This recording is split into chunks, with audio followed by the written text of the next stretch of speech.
NTA और controversy का है चोली दामन का साथ। एनटीए एग्जाम कराए और कंट्रोवर्सी ना हो, यह कैसे हो सकता है? तो इस बार भी जून 2026 में एनटीए ने 22 जून से 30 जून तक 5 जुलाई तक एग्जाम तो कंडक्ट कराए हैं, लेकिन वहां पर कुछ ना कुछ कंट्रोवर्सी जरूर हुई है। अब इस बार क्या हुआ है एनटीए की साइड से, क्यों है स्टूडेंट इतने ज्यादा परेशान, आज की इस वीडियो में इसके बारे में डिस्कशन होगा। सो नमस्कार गाइस, आज मैं निशांत कपूर आपका बहुत बहुत स्वागत करता हूं आपके अपने पीडब्ल्यू यूजीसी नेट में।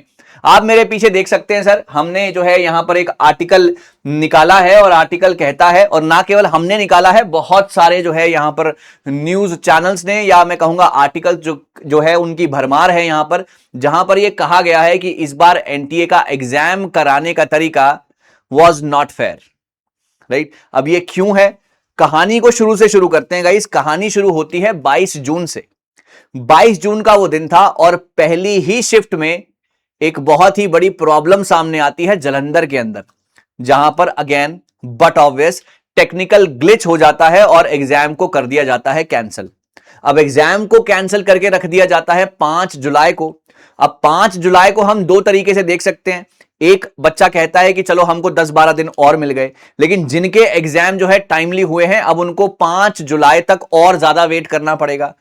5 जुलाई तक वेट करेंगे, उसके बाद आंसर की आएगी, देन आपका रिजल्ट आएगा, तो ये प्रोसेस कहीं ना कहीं लेट तो होगा ही। और अभी हाल फिलहाल पीछे न्यूज आई थी, जो नीट का एग्जाम 21 जून को हुआ था, एनटीए की तरफ से यह बात कही गई है कि 20 जुलाई को हम उसकी आंसर की बाहर निकालेंगे।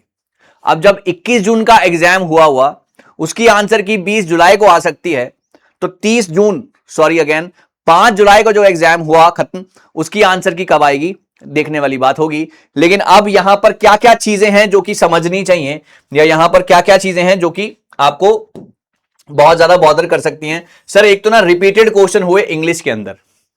सर रिपीटेड का मतलब क्या, 4, 5, 10 सवाल नहीं। यहां पर एक आर्टिकल सामने आया है, देखा गया है, जहां पर यह कहा गया है कि 150 में से, I repeat my words please listen, 150 में से 70 सवाल वॉज फ्रॉम पीवाईक्यूज। कितने लोगों को लगता है ऐसा, प्लीज कमेंट सेक्शन में। इंग्लिश लिटरेचर के स्टूडेंट्स अगर मुझे सुन रहे हैं तो प्लीज आप कमेंट सेक्शन में जरूर लिखिएगा कि आपको क्या लगता है कि कितने सवाल पीवाईक्यू से थे, एंड बी ऑनेस्ट। राइट, क्या 150 में से थे 70 सवाल, या 67 question to be very precise? कितने सवाल थे आपके पेपर में जो कि इंग्लिश लिटरेचर के सेम फ्रॉम दी पीवाईक्यूज उठाकर दे दिए गए थे? प्लीज लिखिएगा। इसके बाद अगला चीज आता है सर, सोशियोलॉजी का एक एग्जाम होता है, शायद आखिरी ही सेकंड लास्ट एग्जाम था 30 जून को। सोशियोलॉजी के एग्जाम में बहुत ज्यादा स्पेलिंग एरर्स देखे गए थे। जी हां, स्पेलिंग एरर्स देखे गए थे, और बहुत सारा जो चीजें थी वो आउट ऑफ द वे जाके पूछी गई थी, ऐसा स्टूडेंट्स ने हमें कहा है, और उसी के ऊपर जो है ये फीडबैक भी हमने बनाया है। स्पेलिंग ट्रांसलेशन एरर्स थे, है ना, सोशियोलॉजी के अंदर। आउट ऑफ सिलेबस कंटेंट था साइकोलॉजी पेपर के अंदर, है ना। और NTA official stated that they will examine the genuine objections and urged candidates to formally submit their grievances. यानी कि एनटीए को भी कहीं ना कहीं तो यह अंदेशा हो चुका है, क्योंकि आग वहीं, या धुआं वहीं उठता है जहां पर आग लगती है। राइट, तो एनटीए को भी महसूस हो रही है वो हीट, और उन्होंने जल्दी से आकर यह बात सामने रख दी है, क्योंकि नीट का तो हम जानते ही हैं, और इधर से यूजीसी नेट भी 21 और 22 को ही तो हुए थे दोनों एग्जाम।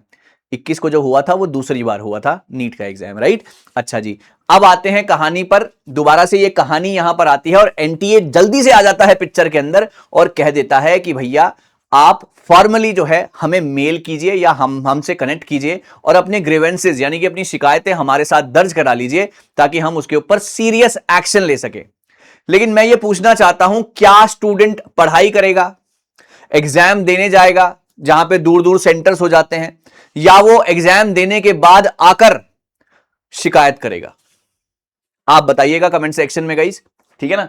इसके बाद अब हम आते हैं यूजीसी नेट सोशियोलॉजी के ऊपर।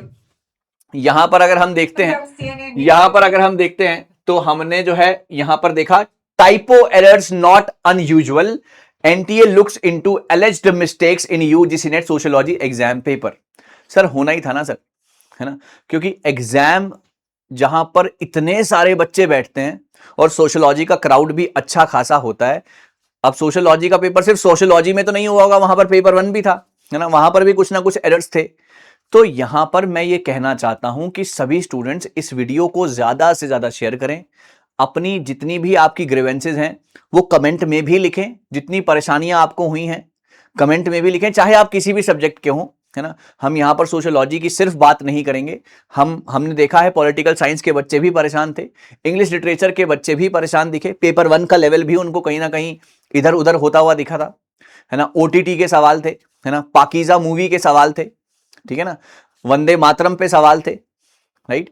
तो जो भी अगर आपको लगता है तो प्लीज, है ना, आप अपना जो है जो भी आपकी राय है वो कमेंट सेक्शन में लिखिएगा, और वहां पर जाकर जो है आप एनटीए को भी उनकी ऑफिशियल वेबसाइट पर मेल कीजिए, ईमेल आईडी पर मेल कीजिए और अपनी शिकायतें दर्ज कराइए, right.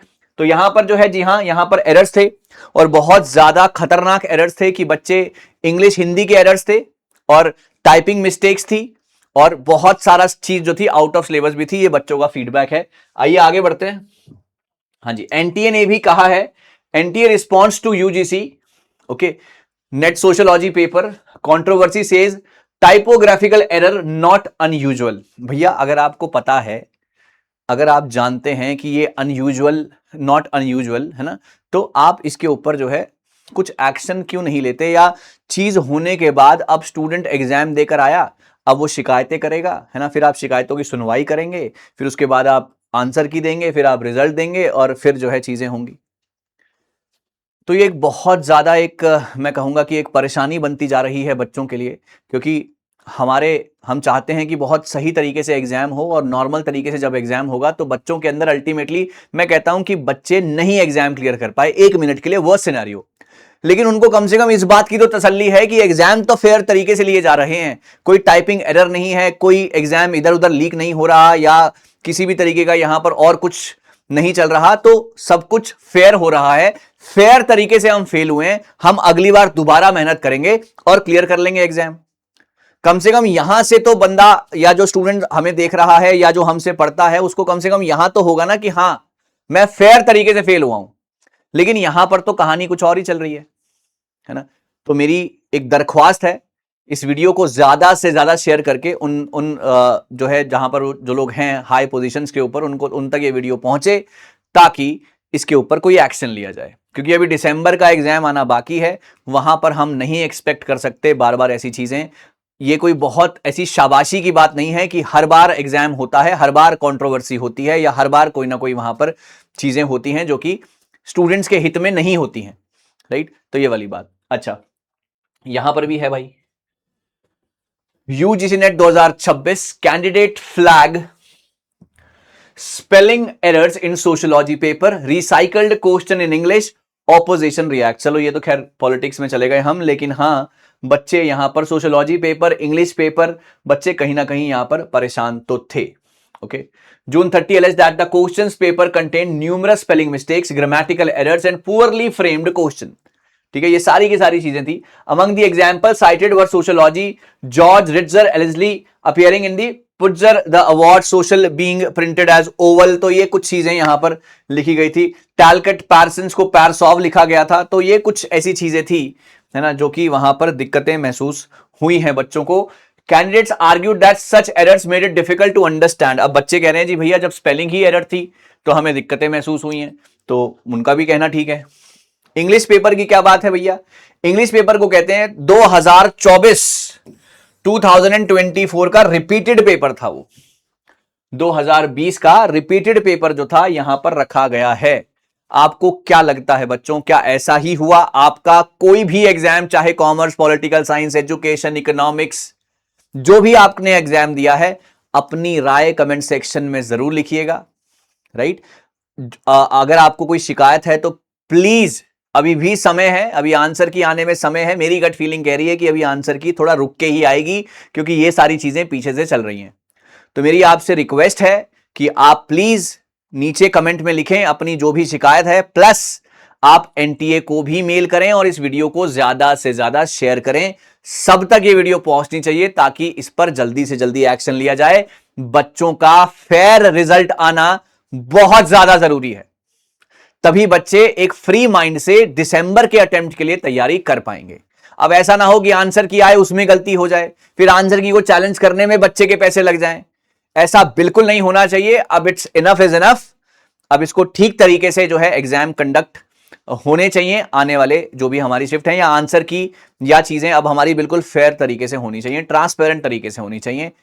Thank you so very much. मैं इस वीडियो के माध्यम से सिर्फ और सिर्फ स्टूडेंट का जो है साइड से मैं यहां पर बोलने आया हूं। अगर आपको ये वीडियो पसंद आई है तो अपने नीचे कमेंट लिखिएगा और मुझे बताइएगा कि अब आगे आपका क्या विचार है या किस तरीके से आप एनटीए को अप्रोच करेंगे। Thank you so very much. All the very best. Meeting again with some more important, with some more fantabulous sessions ahead. Thank you so much and all the best.